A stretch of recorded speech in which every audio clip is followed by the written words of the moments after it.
Have you ever heard someone called the goat? Greatest of all time, right? Wrong. Your friends could never be the goat because the true goat are the furry ruminants.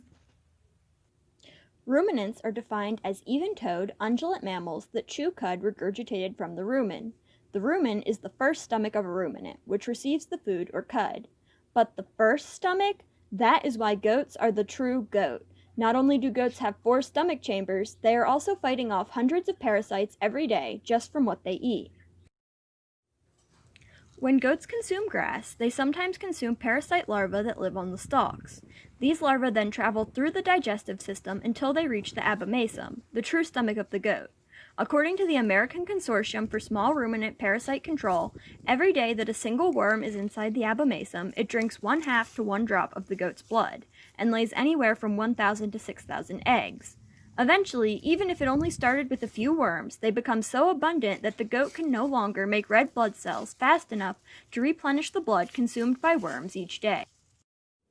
That is where the real problem occurs. Although there are a variety of commercially available deworming products, also known as anthelmintics, many of them are becoming ineffective due to overuse and the worms becoming resistant.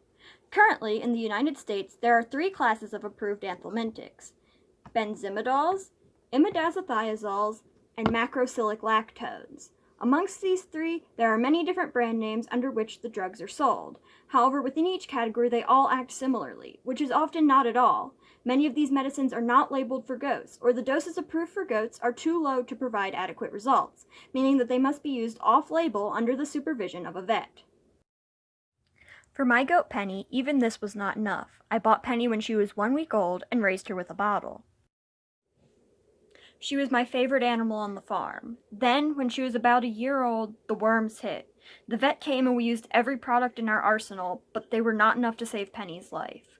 When Penny died, I was devastated. I started learning about parasites in small ruminants and new ways to fight back against the worms. One new strategy I learned is testing the goats for anemia, which is a sign of the goats falling behind in the race to replenish the blood the worms are consuming each day. Anemia can be detected by looking at the color of the goat's lower eyelid. The paler the color, the more anemic the goat is, and therefore the heavier parasite load it is likely to carry. On my farm, we now use anthelmintics only on goats displaying symptoms of anemia, because overuse can cause more widespread resistance to the few drugs we have available. I love my goats, and it is imperative that we devote more research to developing and approving new products to fight the parasites that take the lives of many ruminants each year. I want to help save the true goat. Goats.